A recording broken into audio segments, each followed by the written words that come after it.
किसी भी इंसान की जिंदगी में कुछ पल ऐसे होते हैं जो बेहद खूबसूरत होते हैं। उन पलों को कभी भी नहीं भुलाया जा सकता, भले ही चाहे कितनी भी उम्र क्यों ना हो जाए।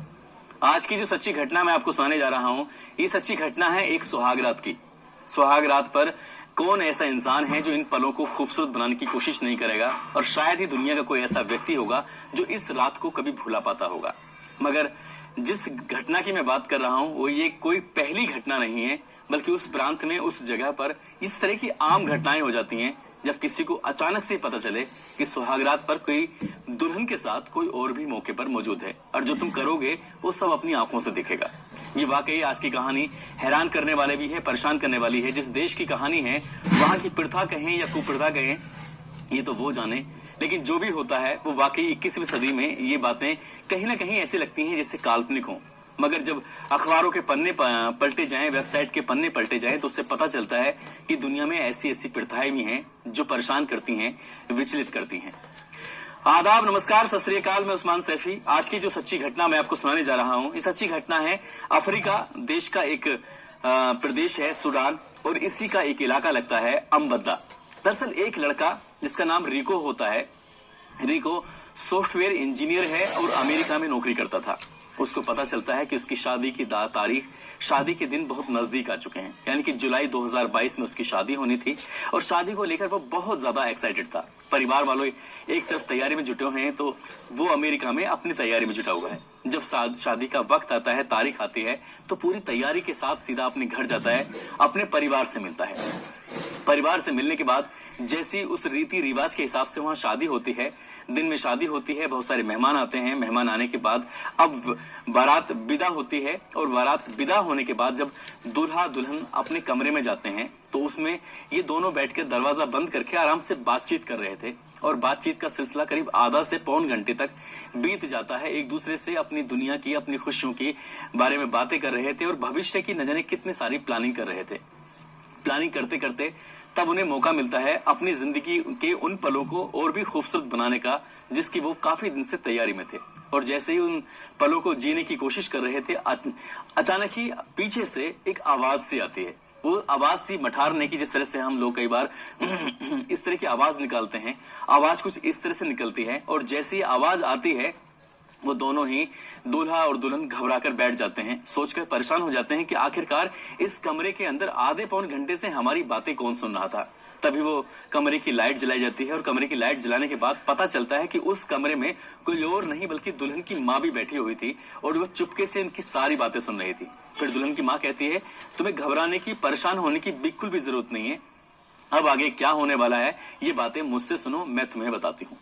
ये पूरी कहानी, पूरी जो बात थी, उस दुल्हन की माँ दुल्हन और दूल्हे को बारी बारी से समझाती है, बताती है कि ऐसे करना है, ये करना है, बहुत सारी बारीकियों से रूबरू कराती है। दूल्हा और दुल्हन दोनों पानी पानी हो जाते हैं, सोचकर हैरान थे, परेशान थे, करें तो क्या करें।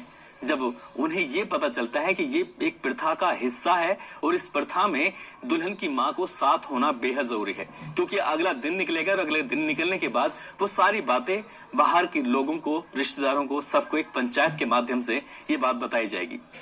दूल्हा और दुल्हन परेशान थे, करें तो क्या करें। दुल्हन की माँ वाकई वहां बैठ जाती है और उनसे कहती है कि अब जो भी कुछ करना है मेरी आंखों के सामने ही होगा। दूल्हा और दुल्हन दोनों परेशान हो जाते हैं, सोचकर बातचीत कर रहे थे। बातचीत करते करते वो बार बार यही सोच रहे थे, करें तो क्या करें, कैसे करें। दुल्हन की माँ बार बार ये इंडिकेट कर रही थी कि तुम्हें करना है, और करने के बाद यही बात मुझे बाहर बता रही है।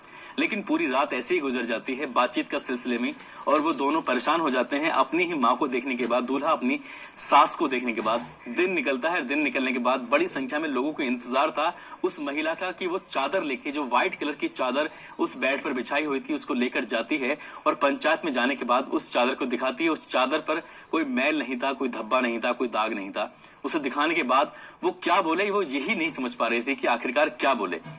लेकिन जब पंचायत के लोग, रिश्तेदार, परिवार के लोग जो बार बार उस महिला पर दबाव बना रहे थे कि जो भी रात का आंखों देखा हाल था वो तो आपको बताना ही पड़ेगा, तो महिला परेशान होकर थोड़ी संकोच में डूबती हुई, क्योंकि उसकी जिंदगी की बेटी का उसकी बेटी की जिंदगी का जो सवाल था वो भी कहीं ना कहीं उसे परेशान कर रहा था कि रात की हकीकत अगर पब्लिक में बताएगी तो शायद ये रिश्ता कभी रुकेगा नहीं, रिश्ता टूट जाएगा। अब इस तरह से उस महिला ने बड़ा सोच समझ के, सूझबूझ से काम लेते हुए ये कहा कि जो भी हुआ है वो ठीक हुआ है, लेकिन जब उसकी गहराई तक उसकी सारी बातें जब शुरू से आखिर तक जानने की लोगों ने कोशिश की तो वो महिला बता ही नहीं पा रही थी और रिश्ता टूटने की नौबत आती है। तभी पंचायत में लड़की यानी कि दूल्हा और दुल्हन भी मौके पर मौजूद होते हैं और दोनों ही एक बार फिर उनसे वादा करते हैं कि हमें एक बार और मौका दिया जाए, फिर हम लोग अपनी परफॉर्मेंस अच्छी देंगे। बड़ी हैरान करने वाली बात है, परेशान करने वाली बात है, इंसान अपनी जिंदगी में कामयाब होने के लिए कितनी मेहनत करता है, लेकिन किसी को ये पता चले कि एक कामयाबी इस तरह की भी है, यानी कि सुहाग रात पर तुम्हारे बीच में कोई होगा और जो होगा वो पूरी बात अगले दिन मेहमानों को, पंचायत को बताएगा, तो ये कितनी हैरान करने वाली और परेशान करने वाली बात है। हाँ, तो तब हो जाती है जब किसी लड़की की मां नहीं होती, तब गांव की आसपास की कोई ऐसी बुजुर्ग महिला को ये जिम्मेदारी दी जाती है कि तुम्हें सुहाग रात में दूल्हा और दुल्हन के साथ होना है और उनकी बातें, उनकी सब आंखों देखा हाल लोगों को बताना है। तो वाकई ये शादी हालांकि टिक जाती है, रुक जाती है क्योंकि इन्हें दोबारा अवसर मिलता है, लेकिन ये कोई पहली शादी नहीं थी, बल्कि उस प्रांत में ही नहीं बल्कि अफ्रीका देश के कई प्रांतों में, कई शहरों में, कई इलाकों में, कई गांव में एक ऐसी जगह है जहां पर लोगों को इस प्रथा से होकर गुजरना पड़ता है। दूल्हा दुल्हन साथ होते हैं और उनके साथ उनकी माँ होती है, इनकी सास होती है दूल्हे की और दुल्हन की वो माँ होती है, और वही पूरी रात साथ बैठकर उनकी बातें सुनती है, उन्हें एक एक चीज बताती है, कैसे बात करनी है, क्या करना है, एक एक प्रथा के साथ वो आगे बढ़ती है और तब जाकर उनकी शादी कहीं ना कहीं कंप्लीट मानी जाती है। और कंप्लीट मानने के बाद फिर उसके बाद वो अपनी जिंदगी साथ साथ जी सकते हैं, बिता सकते हैं। मगर बहुत सारे मामलों में ऐसा भी होता है कि रिश्ते टूट जाते हैं, लेकिन हमारा इस कहानी को सुनाने का, इस घटनाक्रम को सुनाने का उद्देश्य है किसी को परेशान करना नहीं है, किसी का दिल दुखाना नहीं है, बल्कि आपको जागरूक करना है, आपको सचेत करना है कि दुनिया के अलग अलग मुल्कों में, जैसे राजस्थान में कई ऐसी प्रथाएं हैं, मध्य प्रदेश में कई ऐसी प्रथाएं हैं जहां पर सुनने के बाद लोगों को हैरानी होती है, परेशानी होती है, वैसे ही विदेशों में भी ऐसी प्रथाएं हैं। यानी प्रथाएं कहें या कुप्रथा कहें, ये तो खैर आप जाने, क्योंकि आप इसमें अच्छा फैसला कर सकते हैं। मैं तो सोचना पड़ गया कि मैं इसके बारे में क्या कहूं। जाते जाते दोस्तों, कुछ लोगों के जन्मदिन